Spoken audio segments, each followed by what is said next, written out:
Cu toate că nu pare, dar suntem la sfârșit de februarie. O zi în toată regula de primăvară. Încă n-am ajuns la altitudinea în care să avem zăpadă. De moment avem bolovani ăștia care îți dă de lucru un pic pe oricare. Dar cu niște bocanci în regulă, nu sunt așa deranjanți.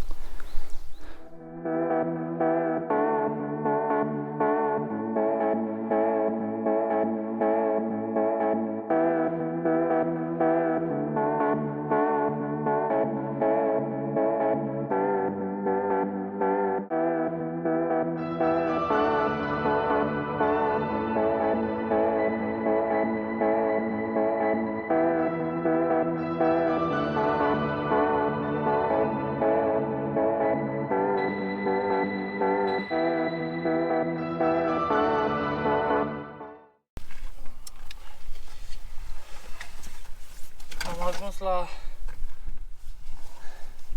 Cerro Minghete. Nu o să stau să mai trag cadre pentru că am făcut un video trecut aici în zona, am tras multe cadre. O să vă las în descriere link-ul. Am un ton de trigo în dreapta mea și la Pinareja în față. Că totuși nu v-am zis unde mă duc. Mă duc pe vârful la Pinareja. Fac o pauză aici. Iau o mică gustare și continui. E ora 5 fără un sfert. Mai am aproximativ 2 ore de lumină.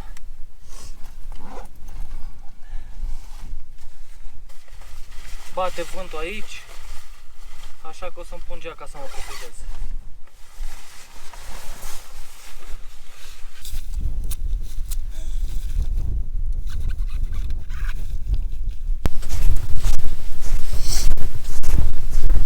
Am terminat pauza. A fost scurtă. N-am ajuns la un sfert de oră, deoarece vreau să ajung cât mai repede pe vârf, ca să nu mă prindă noaptea pe traseul de urcare. Am în dreapta mea un ton de trigo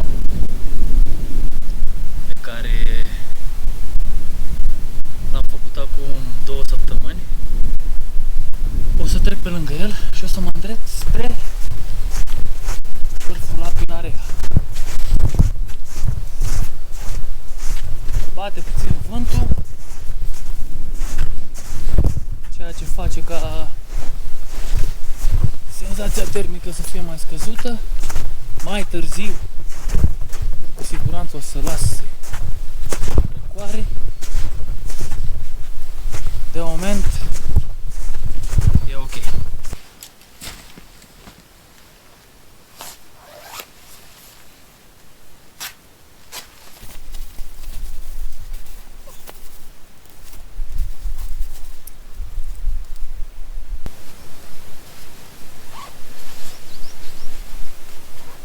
Asta e cel mai urât pe munte.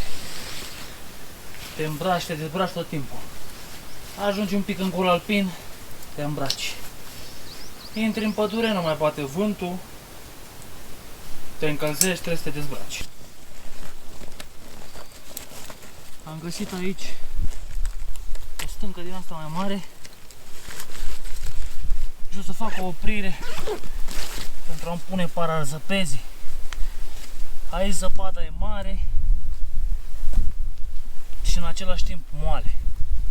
Te scufunzi mult și îmi intră în bocani și n-ar place să stau foarte ud la picioare.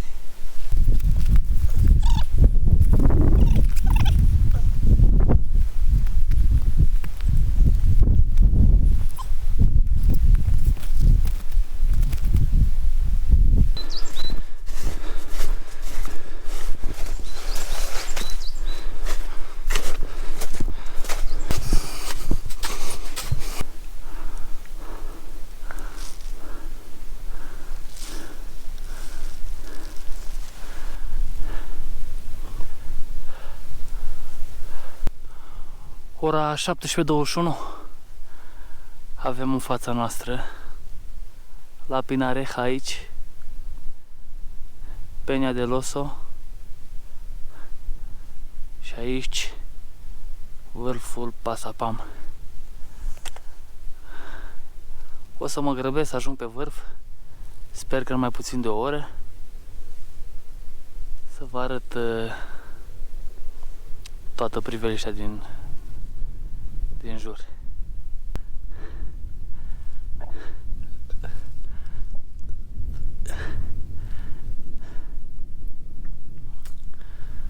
Montón del Trigo.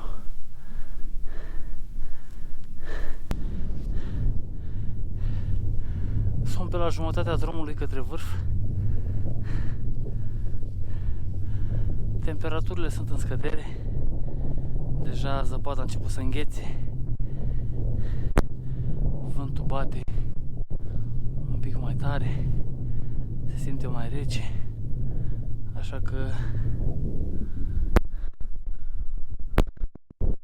o să opresc să merg geaca pe mine.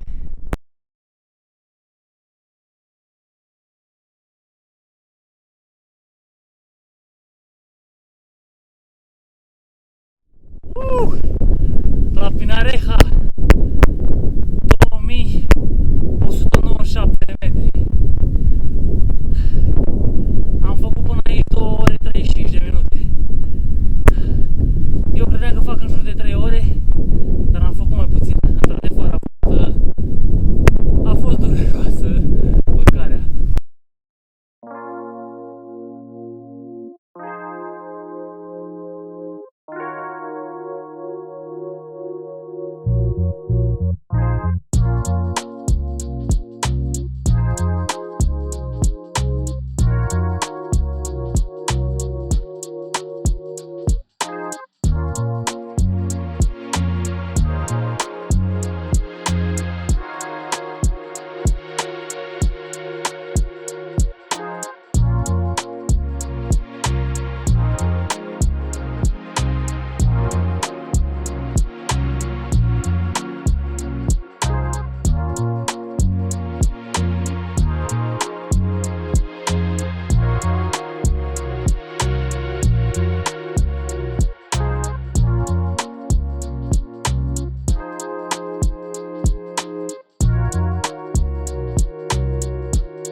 Asta e partea cu El Escorial. Faină. Frumos. Verde totul. Avem aici Segovia, în partea asta, cu pădurile sale, Valle del Valsain. Și aici partea dinspre Madrid. Ce frumos să vede el Peñotil. Gata și cu apusul. Pot să vă zic că am picioarele paralizate, înghețate bloc. N-am treabă la mâini, n-am treabă la nimic, numai la picioare. Am făcut o greșeală. Când am plecat de acasă am uitat să-mi iau șosetele din lână merino. Alea nu ai treabă cu ele în niciun moment. Chiar dacă ești transpirat, chiar dacă ești ud la picioare, te menține călzit. Dar nu le-am luat. Am venit cu niște șosete subțiri și trebuie să încep mișcarea ca să nu se încălzească picioarele. Mergeți spre casă, că ne ajunge.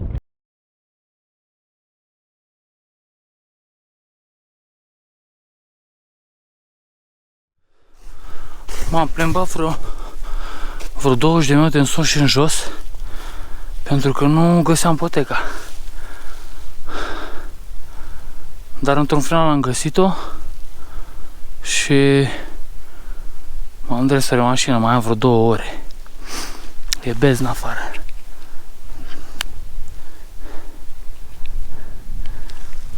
Am ajuns în Puerto Fuenfría mai devreme. Am rămas și fără apă. Eu zic că mai am 30-40 de minute până la mașină și acolo am apă, ceva să mănânc, dar nu am haine de schimb și sunt fleașcă la picioare, așa că să-i dăm bătăi. E beznă, bă, băiatule. Faceți-vă prezența cu un fluierat, cu un bătut din bețe, că nu se știe ce e asta dintr-un boschet. Așa că dacă faceți un pic de gălăgie pe traseu așa, e perfect. În sfârșit am ajuns și eu la mașină. E ora 9:30. Sunt plecat de la 3:30, 6 ore. A fost faină experiența asta cu mersul pe timp de noapte, ceva nou și pentru mine.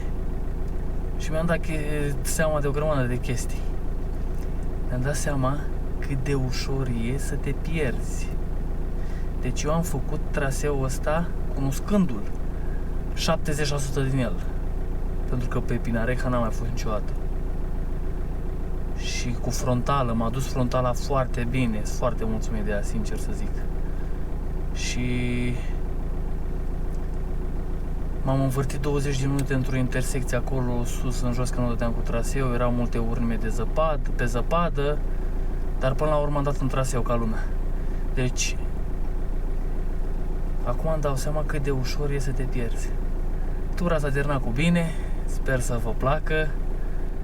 Și ca să susțineți toată treaba asta, lăsați un comentariu ce v-a plăcut, un subscribe, un share, să vadă toată lumea ce nebunii fac eu, că mă motivează chestiile astea și pot continua.